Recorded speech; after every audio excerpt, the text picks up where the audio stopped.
नमस्कार दोस्तों, स्वागत आप सभी का आपके अपने यूट्यूब चैनल पे। आज हम पढ़ेंगे 7 चैप्टर जिसका नाम है पौधों को जानिए। हम कहीं पे भी बाहर घूमने जाते हैं, जैसे कि जंगलों में या फिर किसी टूर पे या फिर किसी पार्क में या बाग बगीचों में, तो अक्सर हम वहाँ पेड़ पौधों को तो ज़रूर देखते हैं और उनका अवलोकन भी करते हैं। तो हम देखते हैं कि वहाँ पे कुछ जो पेड़ पौधे होते हैं वो बहुत ज़्यादा विशालकाय होते हैं, यानी कि बहुत बड़े होते हैं, जबकि कुछ होते हैं जो बहुत छोटे होते हैं, जो धरती पर एकदम धब्बों की तरह दिखाई देते हैं। कुछ पौधों की पत्तियां हरी होती है, जबकि कुछ पौधों की जो पत्तियां होती है वो लालिमा युक्त होती हैं। कुछ पौधों के जो फूल होते हैं वो बड़े एवं लाल हैं और कुछ के नीले, तथा कुछ पौधों में पुष्प ही नहीं होते हैं। आपने अपने घर के आसपास, विद्यालय के रास्ते में, बाग बगीचे में, विद्यालय के प्रांगण में अनेक हरे पौधे देखे होंगे। जब भी स्कूल जाते हैं, विद्यालय जाते हैं, तो वहाँ पेड़ पौधे लगे हुए होते हैं, वो भी अलग अलग रंग के, जिसमें विभिन्न सारे बहुत प्रकार के अलग अलग जो फूल है वो खिले हुए रहते हैं, विभिन्न रंगों भरे हुए होते हैं, विभिन्न रंगों से युक्त होते हैं। तो हम ये सब देखते हैं, तो हम पौधों के विभिन्न भागों के विषय में जानेंगे। आज हम ये देखेंगे कि पौधों के कौन कौन से भाग होते हैं, जड़ क्या है, फूल क्या है, पत्ती क्या है, तना क्या है। तो इससे हमें पौधों के जो बीच में जो अंतर है, जड़, तना, पत्ती, फूल, इनके बीच में जो अंतर है उसको समझने में हमें सहायता मिलेगी। जैसे कि यहाँ पे एक डायग्राम दिया गया है, तो इसमें पौधों के भाग है, तो इसके अंदर बताया गया है ये जड़ है और ये पत्ती है, ये वाला हिस्सा तना है और ये यहाँ पे फूल निकले हुए हैं। तो ऊपर वाला जो भाग है ये प्रोरह तंत्र कहलाता है और नीचे वाला भाग जो जड़ वाला भाग है वो मूसला मूल, जैसे कि ये प्राथमिक मूल है, इसमें ये पार्श्व मूलें निकले हुए रहती है। तो हम इसके पौधों के भागों के बारे में डिटेल से पढ़ेंगे आगे, और हमें इसके बीच में अंतर क्या है क्या नहीं, उनको समझने में सहायता मिलेगी। तो अगला दे रखा है साग, झाड़ी एवं वृक्ष। अगला टॉपिक है हमारा साग, झाड़ी एवं वृक्ष। तो इसमें एक क्रियाकलाप फर्स्ट है, तो वो दे रखा है, तो उसमें ये बताया गया है कि जैसे कि जो आपसे कम लंबे होते हैं पौधे, जो कम लंबाई में होते हैं, उनको शाख कहते हैं। और झाड़ी क्या है, वृक्ष क्या है, उनके बारे में हम आज जानेंगे। जिनकी लंबाई लगभग आपके बराबर है तथा जो आपसे बहुत अधिक लंबे हैं, इनको हम देखेंगे क्या है। ये तने को स्पर्श करना है, तो इसको देखना है कि तना कोमल है या कठोर है। कोमल जो तना है अक्सर शाख के अंदर मिलता है, और जो कठोर होता है तना वो अधिकतर वृक्ष के अंदर दिखाई देता है। तनों की मोटाई कितनी है, तो ये सब हम इसके बारे में जानेंगे।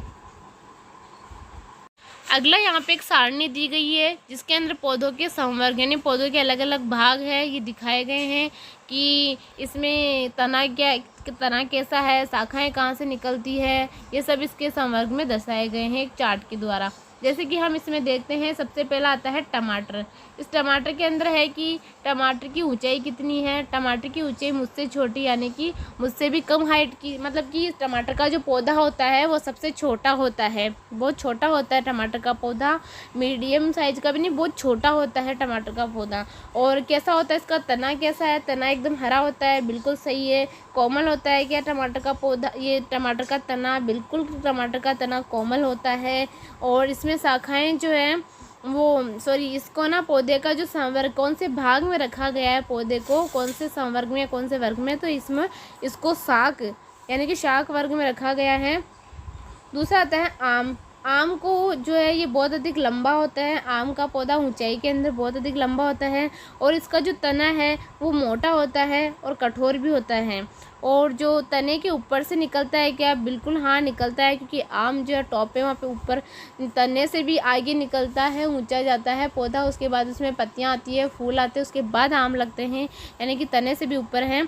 पौधे का जो संवर्ग है वो इसमें वृक्ष दिया गया है, यानी कि आम को एक वृक्ष के अंदर रखेंगे, टमाटर को शाख के अंदर। और नींबू जो है इसका मीडियम साइज का, ऊंचाई के अंदर ये मीडियम साइज का होता है, न ज़्यादा लंबा होता है न ज़्यादा वो छोटा होता है, एकदम मीडियम साइज का होता है। और इसका जो तना होता है वो कठोर होता है और तने के आधार से निकले हुए होती है इसकी जो शाखाएं होती है। और इसको कौन से संवर्ग में, यानी इसको झाड़ी वर्ग में रखा गया है, झाड़ी संवर्ग में रखा गया है नींबू को। तो नींबू को झाड़ी में, आम को वृक्ष में, टमाटर को शाख में। तो ये सारणी के माध्यम से बताया गया है। आगे हम जानेंगे कि जो शाखाएं होती है वो भूमि के पास तने के आधार से अथवा कुछ ऊंचाई के बाद निकलती है। या तो जो होती है, जो शाखाएं होती है, या तो एकदम भूमि के पास तने के आधार से निकलेगी, जैसे दौब वगैरह होती है, दौब बिल्कुल नीचे से निकलती है, या फिर ऊंचाई के बाद थोड़ी ऊंचाई, जो पौधा है थोड़े ऊंचाई होकर उसके बाद निकलती हैं। इनको 3 वर्ग में बांटा गया है, शाख, झाड़ी और वृक्ष। तो इसको हम देखते हैं कि जो हरे और कोमल तने वाले जो पौधे होते हैं, जो बिल्कुल हरे हैं और जिसका जो तना है एकदम कोमल होता है, यानी मुड़ भी जाता है और वापस सीधा भी हो जाता है, तो वो वाले जो पौधे हैं वो क्या कहलाएंगे? शाख कहलाएंगे। जैसे कि ये पौधा दिखाया गया है, ये शाख के अंदर आता है, ये वाला पौधा। उसके बाद में ये सामान्यतः छोटे होते हैं और अक्सर इनमें कई शाखाएं नहीं होती हैं, इसमें बहुत सारी शाखाएं भी नहीं निकलती हैं। और अगला दिया गया है, जैसे कि कुछ पौधों में शाखाएं तने के आधार के समीप से निकलती है, यानी एकदम तने के एकदम समीप से निकलती है, परंतु अधिक मोटा नहीं होता है, इन्हें झाड़ी कहते हैं। इन्हें क्या कहेंगे? झाड़ी कहेंगे। जैसे कि ऊपर यहाँ दिखाया गया है, जैसे कि ये बी वाला जो भाग है ये झाड़ी कहलाएगा। ये देखिए, आप देख सकते हैं, ये जो झाड़ी कहलाएगा, जिसमें एकदम समीप से एकदम सटा सटा के निकली हुई है। और ये वृक्ष है जिसका तना कितना मोटा है और ऊपर जाकर के फिर एकदम फूला हुआ है, फिर पत्तियां वगैरह ऐसे निकली हुई है, तो ये वृक्ष कहलाएगा, ये वाला।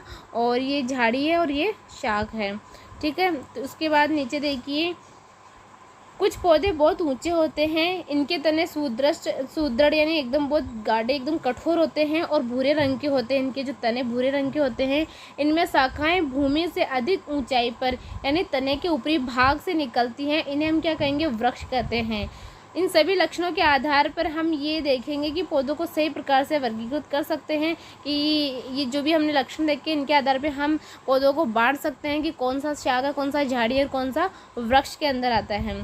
तो अगला देखेंगे कि जैसे कमज़ोर तने वाले पौधे सीधे खड़े नहीं हो सकते। जिसका तना बिल्कुल कमज़ोर होता है, ये एकदम सीधे खड़े नहीं हो सकते हैं और ये भूमि पर फैल जाते हैं। ये विपर्सी लता कहलाता है। ये जो पौधे होते हैं जो भूमि पर फैल जाते हैं, ये विपर्सी लता कहलाते हैं।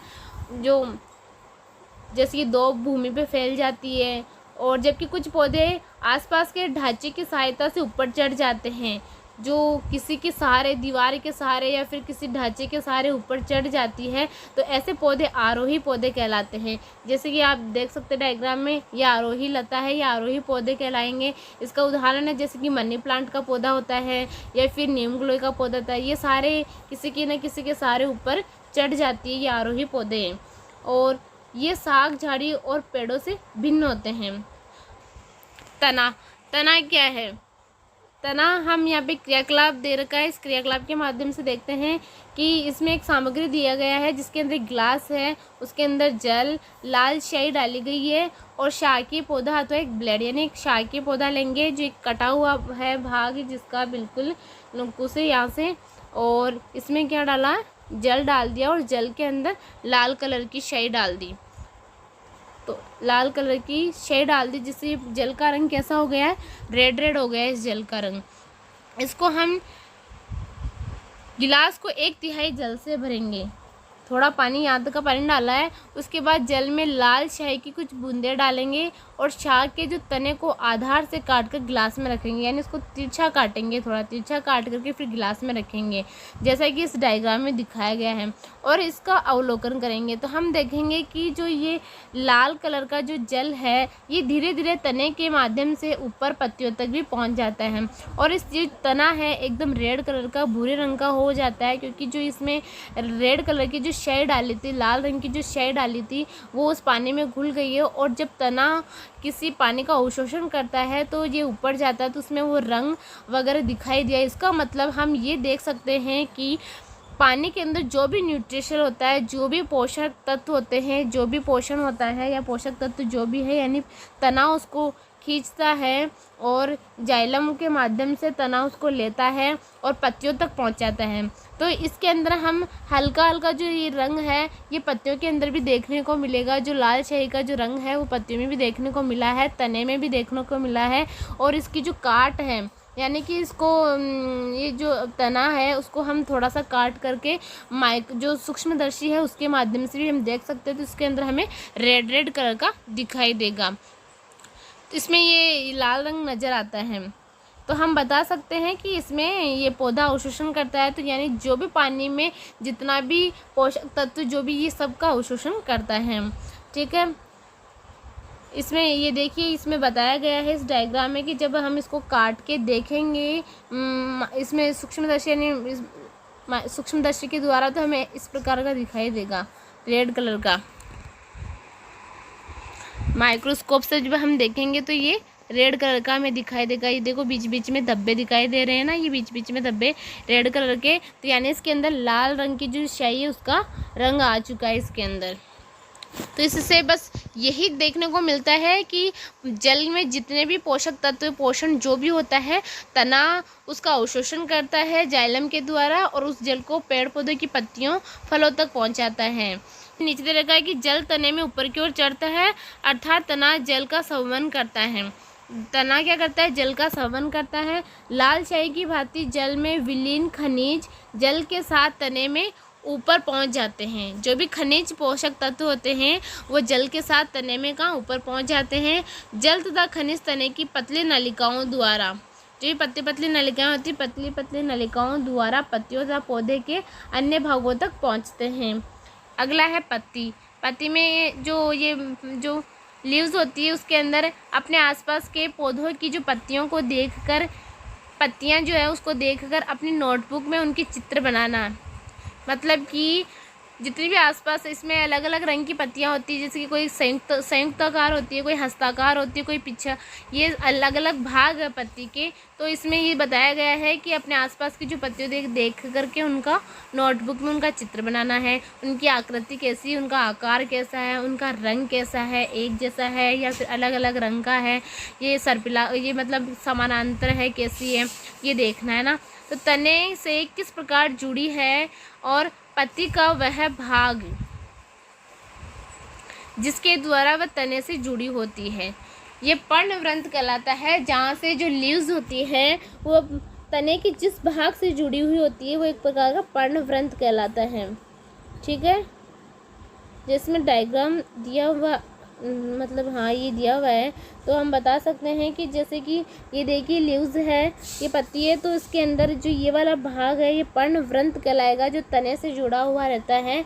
और ये जो भाग है ये पटल, यानी कि जो पृष्ठल भाग ये पटल है, और जो बीच में जा रही है मध्य सिरा है, और ये जो साइड की ये शिरा है, ये वाली है ना साइड में जो निकली हुई है, तो ये बीच वाला भाग पटल है।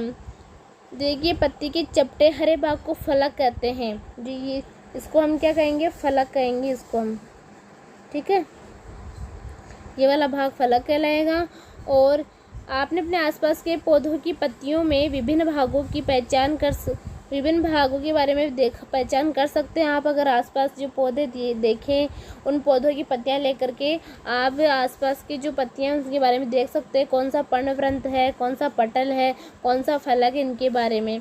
ठीक है, ये आप क्रियाकलाप के द्वारा समझ सकते हैं। ये जो क्रियाकलाप दे रखा है इसमें कि एक पत्ती को एक सफ़ेद कागज़ अथवा अपनी कॉपी के पन्ने के नीचे रखना है और उसको तरीके से एक ही स्थान पर दबाकर पकड़ के रखना है। मतलब उसको हिलाना नहीं है, बार बार केवल दबा के रखना है।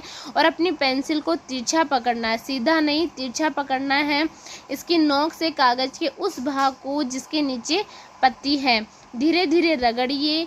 क्या आपको कुछ रेखाओं के साथ इसकी जो छाप दिखाई देती है, बिल्कुल रेखाओं के साथ वो छाप दिखाई देगी।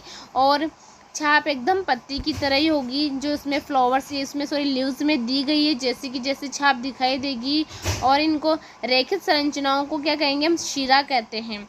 जो भी ये संरचनाएं दिखाई देगी हमें, जो रेखित संरचनाएं दिखाई दे रही है, उनको शिरा कहेंगे। और जो पत्ती के मध्य में एक मोटी शिरा दिखाई देती है, यानी लीव्स के मध्य में जो एक मोटी शिरा दिखाई देती है उसको मध्य शिरा कहते हैं।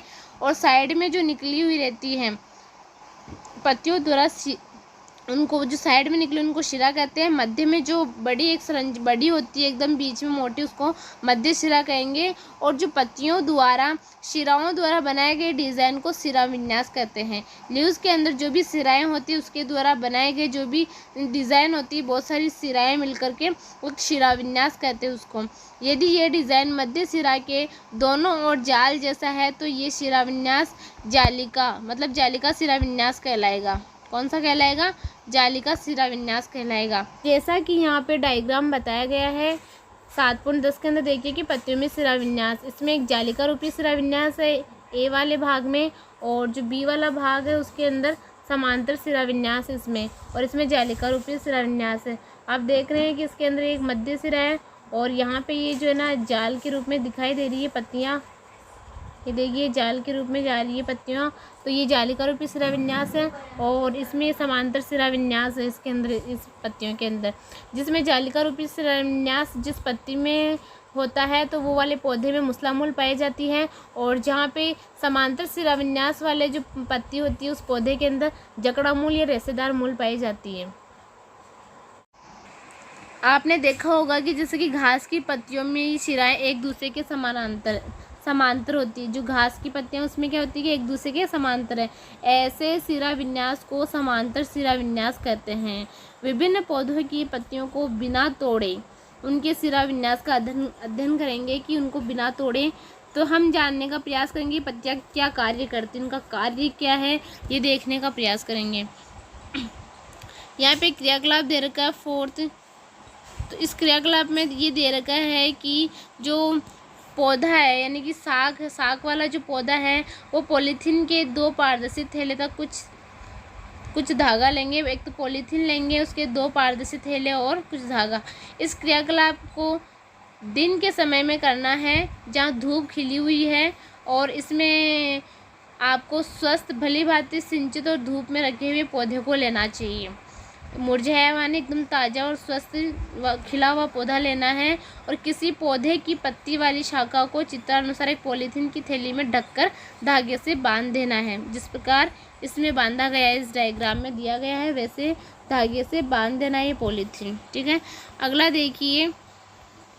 तो हम ये देखेंगे कि जो कटा हुआ भाग जो हमने लिया था एकदम काट करके, जो जिसमें पत्तियाँ थी केवल, तो उसके अंदर तो जल की बूंदें नहीं दिखाई देगी, लेकिन जो पौधे के ऊपर हमने थैली बांधी उसके अंदर ज़रूर जल की बूंदें छोटी छोटी दिखाई देगी। तो ये एक वाष्पोजन का कार्य करता है, जिसके अंदर जल वाष्प के रूप में बाहर आता है पत्तियों के ऊपर, और जब वो ठंडा हो जाता है तो संघनन के द्वारा छोटी छोटी बूंदों के रूप में वहाँ पर जम जाती है, बूंदें जम जाती है।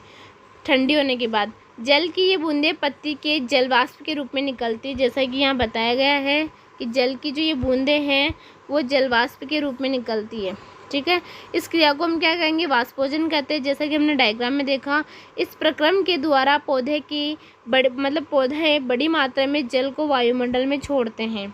जो ये क्रिया है, जो ये प्रक्रम है, उसके माध्यम से हमने देखा कि पौधे बड़ी मात्रा में जल को वायुमंडल में छोड़ते हैं। और हमने पत्तियों के ऊपर थैली को क्यों बांधा?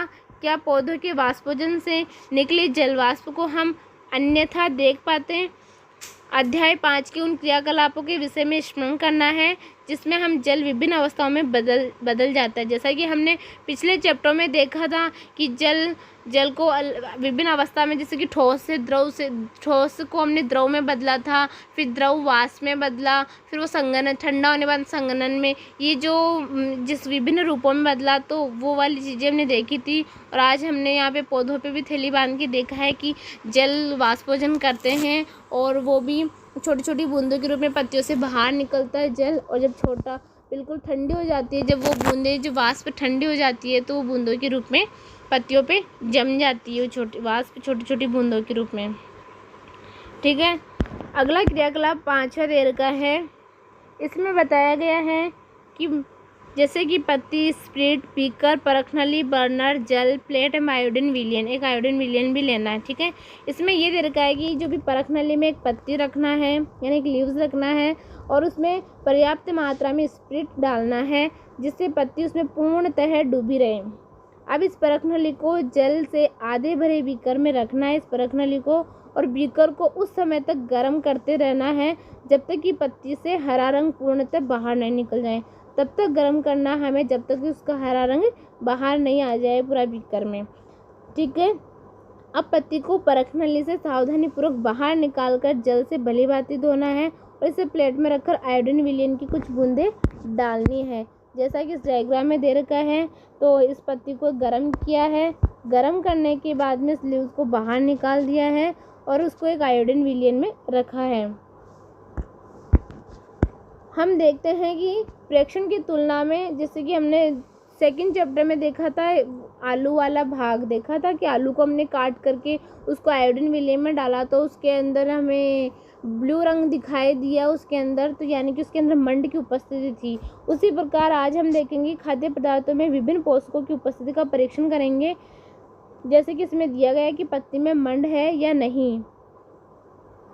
उस समय हमने कच्चे आलू का प्रयोग किया था। कच्चे आलू में मंड की उपस्थिति देखी थी। आलू में यह मंड पौधे के अन्य भागों से आकर एकत्रित हो जाता है, परंतु पत्तियां प्रकाश और हरे रंग के एक पदार्थ की उपस्थिति में अपना भोजन बनाती है। जो पत्तियां होती है वो प्रकाश की उपस्थिति में और हरे रंग यानी क्लोरोफिल होता है उसकी उपस्थिति में भी अपना भोजन बनाती है।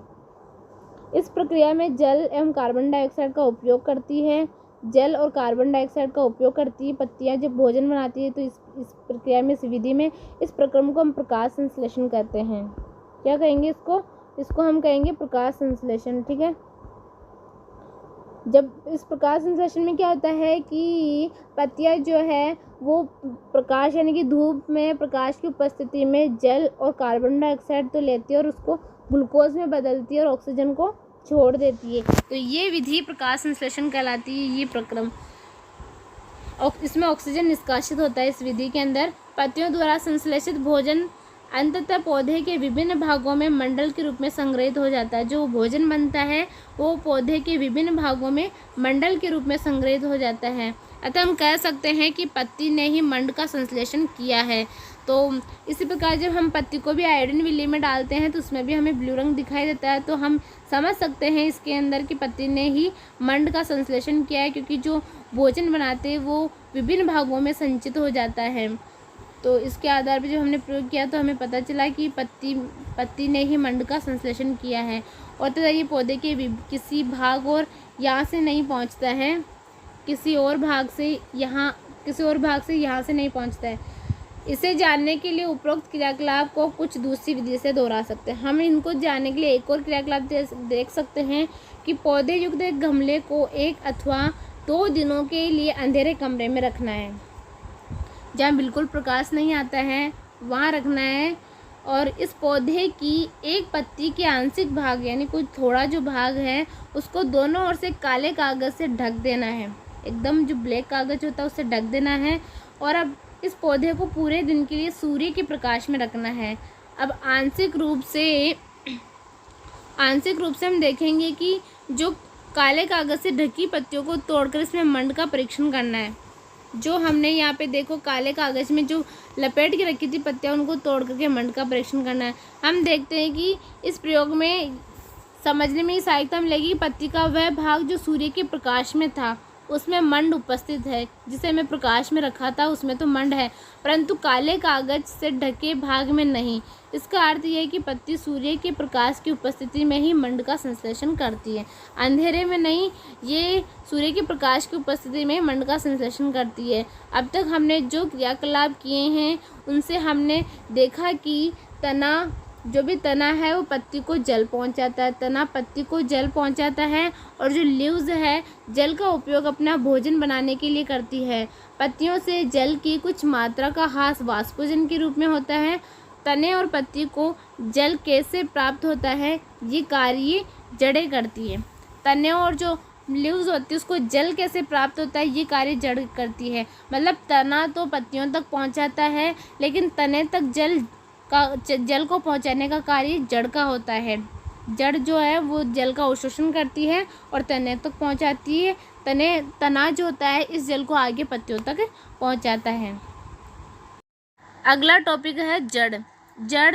इसमें दिखाया गया है कि पौधे का कौन सा भाग मिट्टी के अंदर है। आइए निम्न क्रियाकलापों के द्वारा पौधे के इस भाग के बारे में और अधिक जानकारी प्राप्त करते हैं। एक क्रियाकलाप दिया गया है जिसके अंदर 2 गमले हैं, कुछ मिट्टी, खुरपी, ब्लेड अथवा कैंची एवं जल। ये क्रियाकलाप 4-5 विद्यार्थी के समूह में करना चाहिए। इसमें दिया गया है कि बगीचे के किसी खरपतवार के एक जैसे 2 पौधे सावधानी से उखाड़िए। ध्यान रहे कि उनकी जड़ों को कोई क्षति न हो।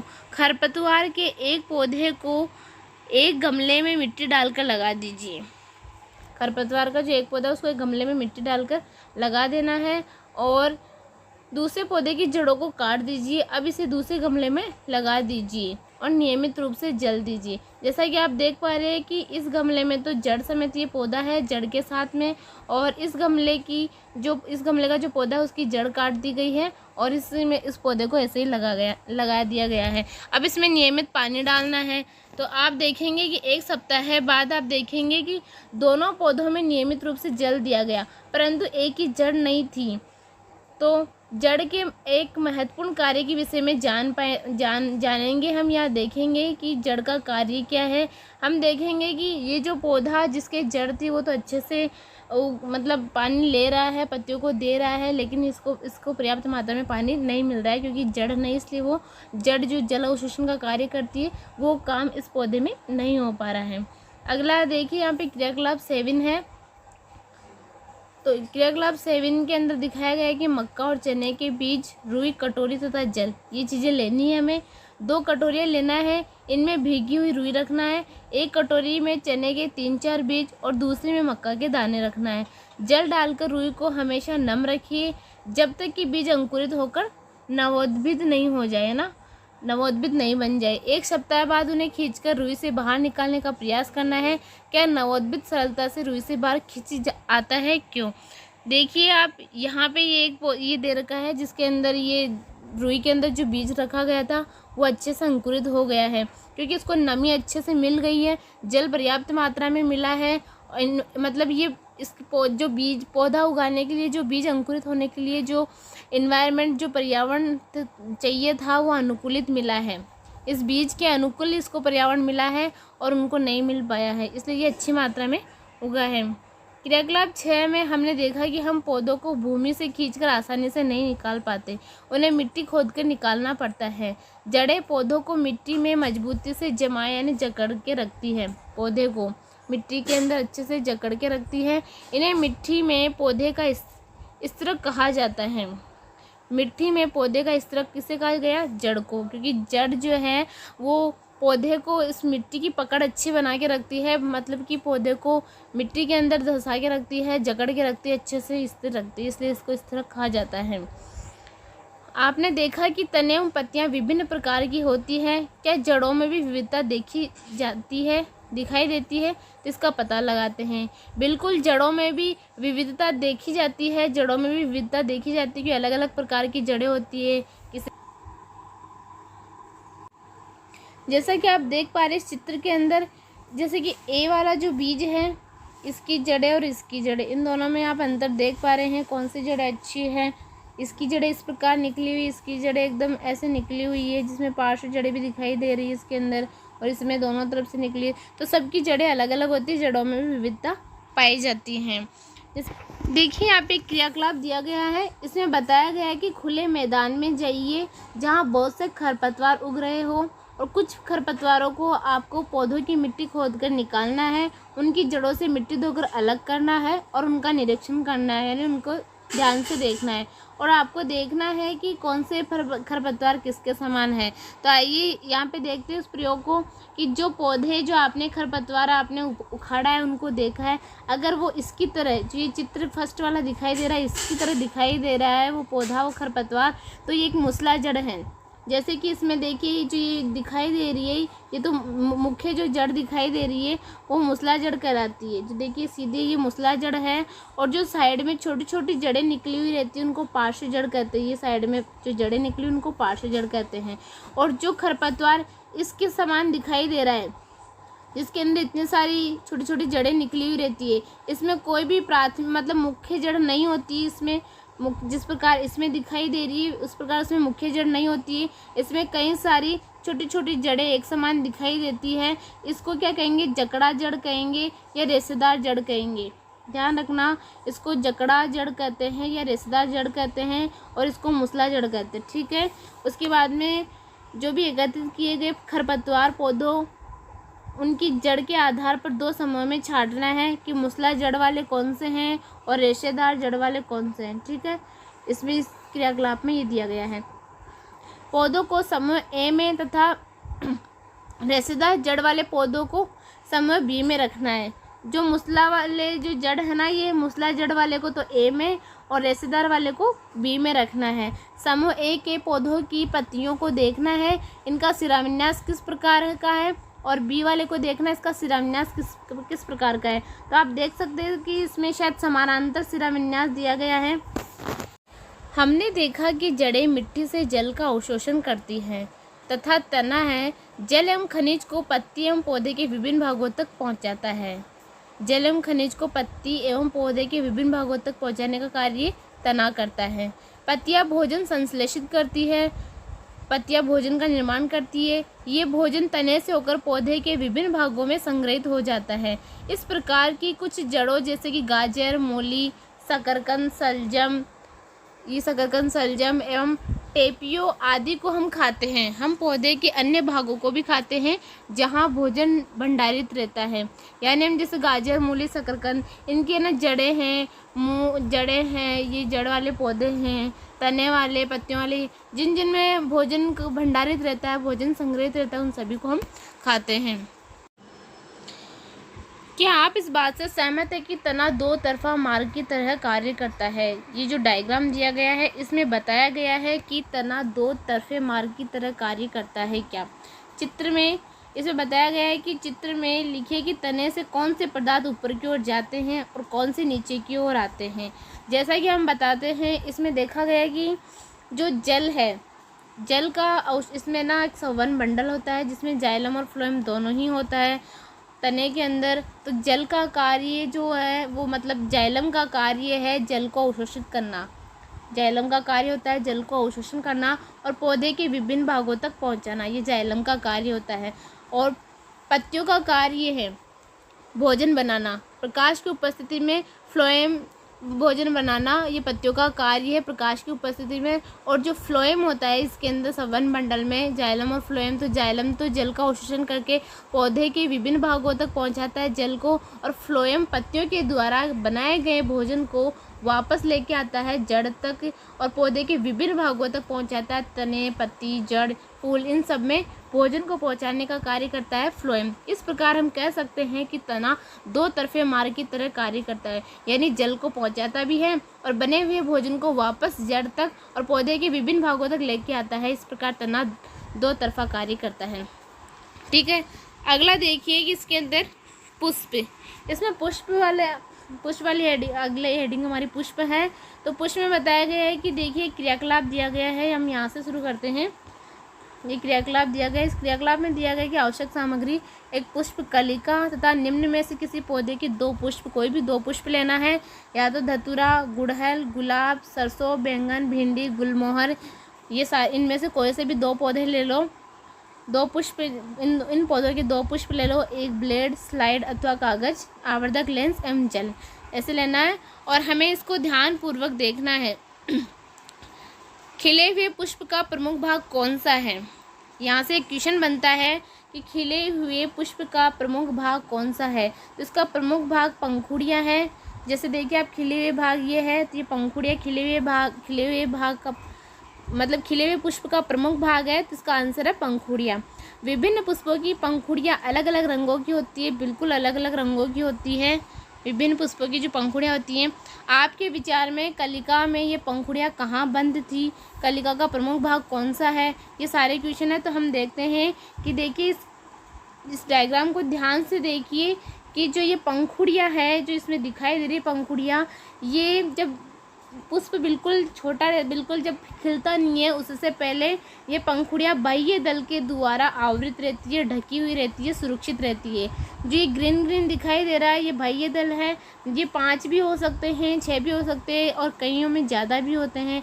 और ये पंखुड़ियाँ ये भी कई बार संख्या में होती है, कई बार विभिन्न पंखुड़ियाँ भी होती है जिसकी कोई गिनती नहीं होती है उस प्रकार। तो ये बाह्य दल है, ये खिले हुए जो पुष्प खिलता नहीं उससे पहले की स्थिति है ये, और पुष्प खिलने के बाद की स्थिति ये है।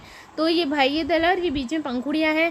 खिलने के बाद में ये पंखुड़ियाँ इस प्रकार फैल जाएगी और ये बाह्य दल नीचे हो जाएंगे।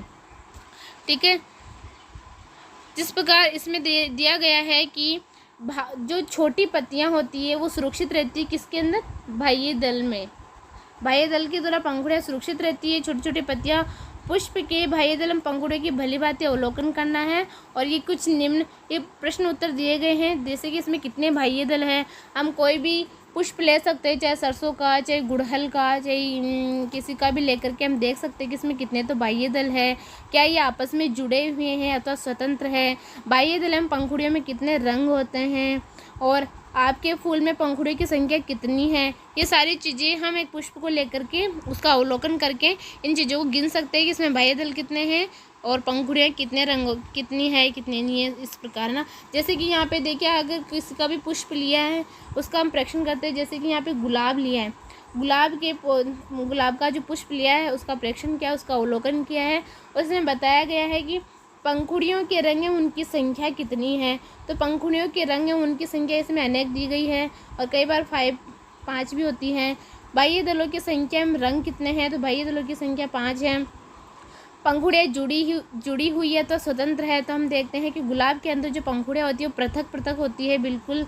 और पुंकेसर स्वतंत्र अथवा पंखुड़ी से जुड़े हुए हैं, न इसके अंदर हमेशा स्वतंत्र होते हैं पुंकेसर। और स्त्री केसर उपस्थित अथवा अनुपस्थित, इसमें उपस्थित होता है। इसमें बाइसेक्सुअल है ये, इसमें मेल और फीमेल दोनों ही उपस्थित होते हैं, ठीक है। इसी प्रकार यदि हम सरसों का लें तो सरसों के अंदर देखते हैं कि इसमें जो पंखुड़ियाँ और इनकी संख्या है ना, इसके अंदर कई बार 4 होती है या कई बार इनसे अधिक भी हो सकती है। बाह्य दलों की संख्या 5 होती है और पंखुड़ियाँ जुड़ी हुई है तो स्वतंत्र, ये इसमें पंखुड़ियाँ जुड़ी हुई है तो स्वतंत्र होती है, तो हम इसमें पृथक होती है इसके अंदर भी, सरसों वाले में भी। और इसमें जो पुंकेसरी स्वतंत्र होते हैं ये भी बाइसेक्सुअल होते हैं। इसी प्रकार यदि हम गुड़हल का देखें तो पंखुड़ियाँ हैं उनकी संख्या कई बार बहुत सारी होती है, अनेक भी होती हैं कई बार। और बाह्य दलों की संख्या 5 होती है, गुड़हल के अंदर भी 5 होती है। और ये पंखुड़ियाँ हमेशा पृथक ही होती है, उसके अंदर भी एक के ऊपर एक होती है, शायद एक के ऊपर एक होती है लेकिन पृथक ही होती है।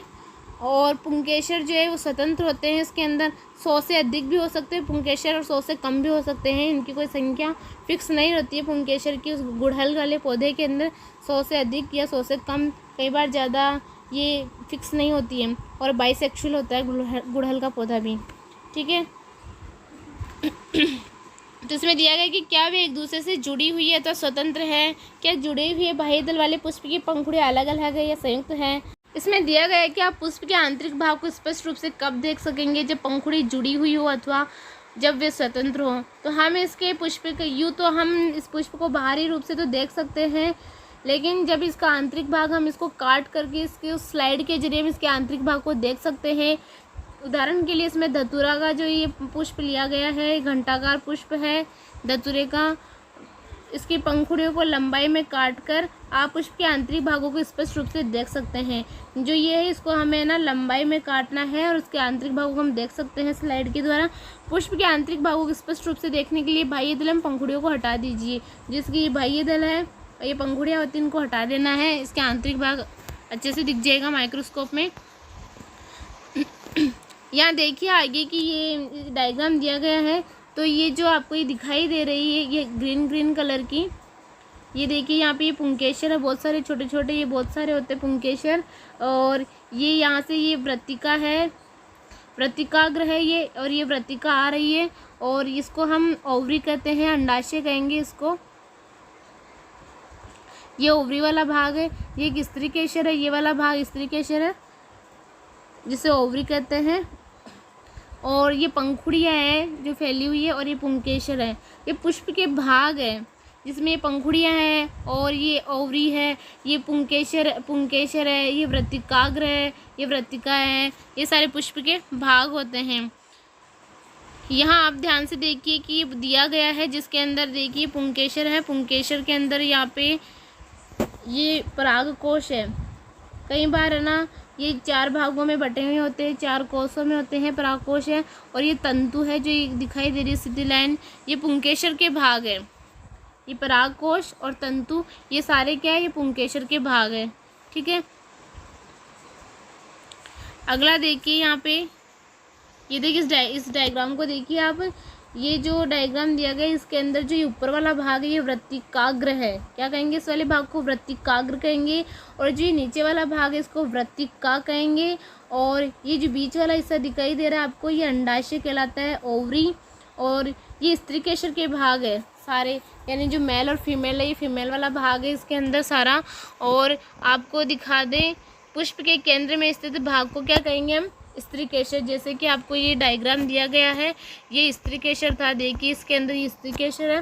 तो स्त्रीकेशर का जो भाग है ये वाला पुष्प की जो केंद्र में जो भाग होता है स्त्रीकेशर है, वो स्त्रीकेशर के भाग थे। ये स्त्रीकेशर का भाग है ये वाला, जिसके अंदर वृत्तिकाग्र, वृत्तिका और अंडाशय। ठीक है,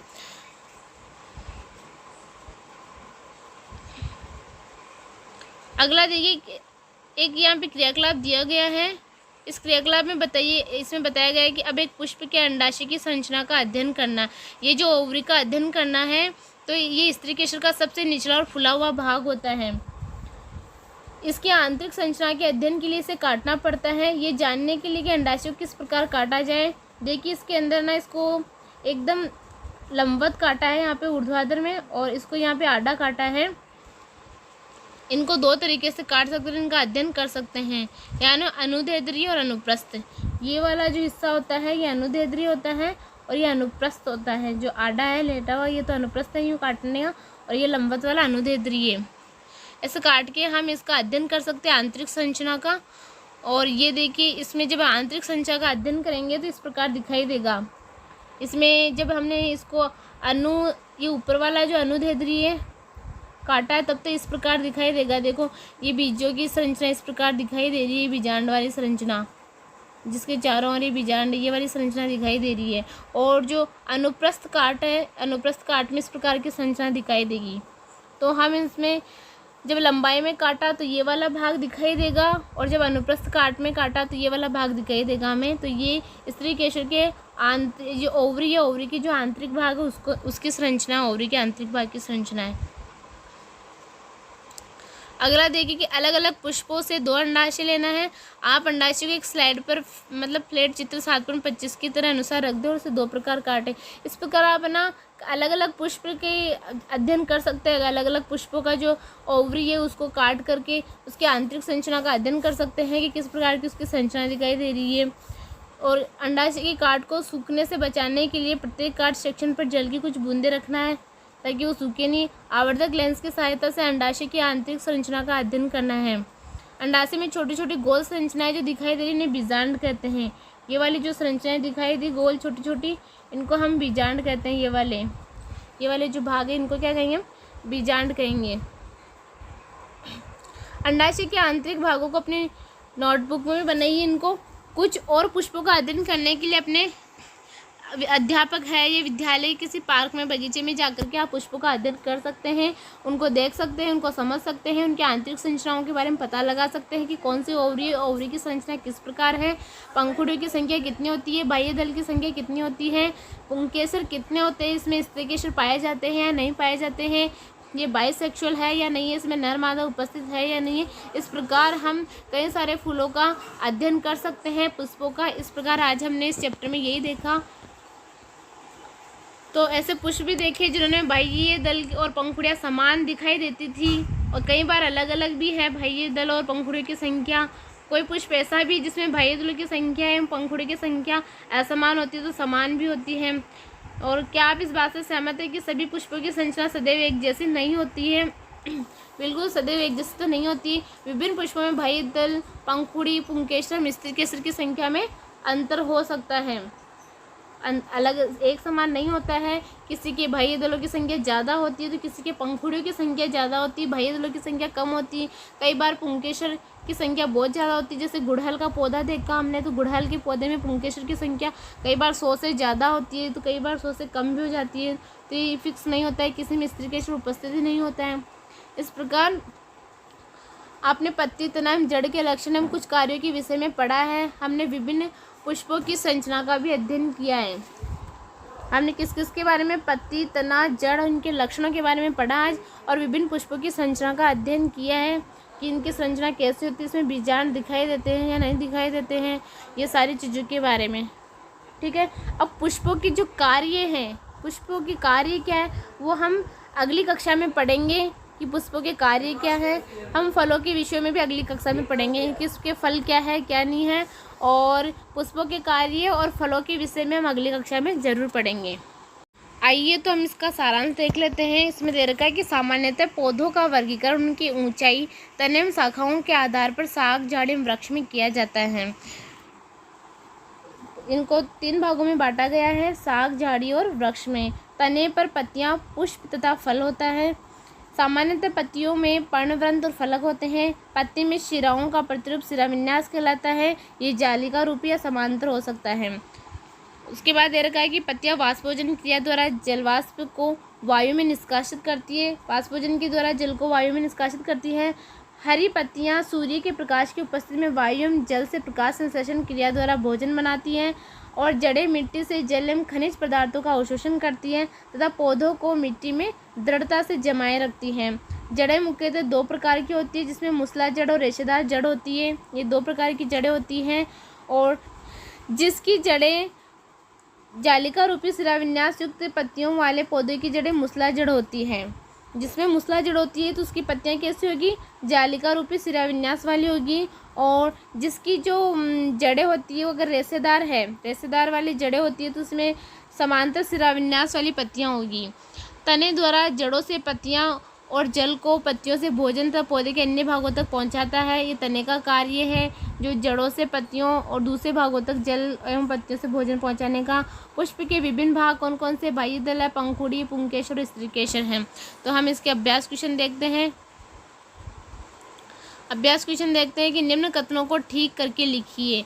इसमें ठीक करके लिखना है कि तना मिट्टी से जल एवं खनिज अवशोषित करता है। नहीं, तना नहीं करता है, ये तो जड़ का कार्य है। मिट्टी से जड़ का कार्य है मिट्टी से जल एवं खनिज को अवशोषित करना।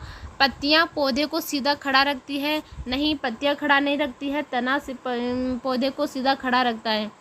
पत्तियां इसका कार्य नहीं करती, तने का कार्य है पौधे को सीधा खड़ा रखना। जड़ें जल को पत्तियों तक पहुंचाती है, ये तने का कार्य है कि जल को पत्तियों तक पहुंचाना। पुष्प में बाह्य दल एवं पंखुड़ियों की संख्या सदा समान होती है। पुष्प में बाह्य दल एवं पंखुड़ियों की संख्या सदा समान नहीं होती, कुछ कह नहीं सकते हैं, फिक्स नहीं है। यदि किसी पुष्प के बाह्य दल परस्पर जुड़े हो तो उसकी पंखुड़ियाँ भी आपस में जुड़ी होगी। यदि किसी पुष्प के बाह्य दल परस्पर जुड़े तो उसकी पंखुड़ियाँ आपस में जुड़ी हो, ये फिक्स नहीं है। यदि किसी पुष्प की पंखुड़ियाँ परस्पर जुड़ी हो तो स्त्रीकेसर पंखुड़ियों से जुड़ा होगा। यदि किसी पंखुड़ियाँ परस्पर जुड़ी है तो स्त्रीकेसर पंखुड़ियों से जुड़ा हो, ये हो सकता है किसी किसी पौधों में। निम्न के चित्र बनाइए, जैसे कि पत्ती है, मूसला जड़ है एवं पुष्प, जिसका ये इनकी अपनी अपनी कॉपी में इसकी डायग्राम बना लेंगे, पत्ती का, मूसला जड़ का, इनका। क्या आप अपने घर के आसपास ऐसे पौधे को जानते हैं जिनका तना लंबा परंतु दुर्बल हो? इसका नाम लिखिए। आप इसे किस वर्ग में रखेंगे? जैसे कि मनी प्लांट है तो मनी प्लांट का पौधा, ये तना बिल्कुल दुर्लभ होता है और ये एक आरोही पौधा होता है जो किसी के सहारे चढ़ता है, और इसको हम आरोही पौधा कहेंगे। आरोही तना है ये कहेंगे इसके अंदर। उसी प्रकार जैसे टमाटर है तो टमाटर का जो तना है होता है एकदम दुर्लभ होता है, दुर्बल होता है, सॉरी। टमाटर का तना कैसा होता है? एकदम दुर्बल होता है टमाटर का तना, और इसको हम शाक वाले वर्ग में रखेंगे, जो जिसमें शाक आती है उस वाले वर्ग में रखेंगे। पौधे में तने का क्या कार्य है? तो पौधे में तने का कार्य है जल का अवशोषण, जल को पत्तियों और पौधे के विभिन्न भागों तक पहुंचाने का कार्य तने का है, तथा तने का कार्य है पौधे को दृढ़ता प्रदान करना और उनको पौधे को सीधा रखना, सीधा खड़ा रखना, ये भी तने का कार्य है। अगला जिससे हमारा 5वां है, इसमें दे रखा है निम्न में से किन पत्तियों में जालिका रूपी शिराविन्यास पाया जाता है? तो इसमें जालिका रूपी शिराविन्यास तुलसी, धनिया और गुड़हल में पाया जाता है। यदि किसी पौधे की जड़ें रेशेदार हो तो उनकी पत्ती का शिराविन्यास किस प्रकार होगा? यदि किसी पौधे की जड़ें रेशेदार हैं तो उसकी जो पत्ती है उसका शिराविन्यास समांतर शिराविन्यास होगा। रेशेदार जड़ें या जगड़ा जड़ें होती है उसकी पत्ती का शिराविन्यास कैसा होता है? समांतर शिराविन्यास होगा इसके अंदर। यदि किसी पौधे की पत्ती में जालिका रूपी शिराविन्यास होता है तो उसकी जड़ें किस प्रकार होगी? इसकी जड़ें मूसलामूल जड़ें होगी। यदि किसी में जालिका रूपी शिराविन्यास है तो जड़ें मूसलामूल होगी। ये क्वेश्चन दिया गया है। इसमें 8वां नेक्स्ट क्वेश्चन है कि क्या आप किसी पौधे की पत्ती को छाप को देखकर ये पहचान सकते हैं कि उसकी जड़ मुसला जड़ होगी अथवा जकड़ा जड़ होगी? बिल्कुल पहचान सकते हैं। यदि किसी की जो पत्ती है वो जालिका रूपी शिराविन्यास वाली है तो उसमें जड़ मुसला जड़ होगी, और यदि किसी की पत्ती है वो समांतर शिराविन्यास वाली है तो उसकी जड़ कैसे होगी? जकड़ा जड़ या रेशेदार जड़ होगी।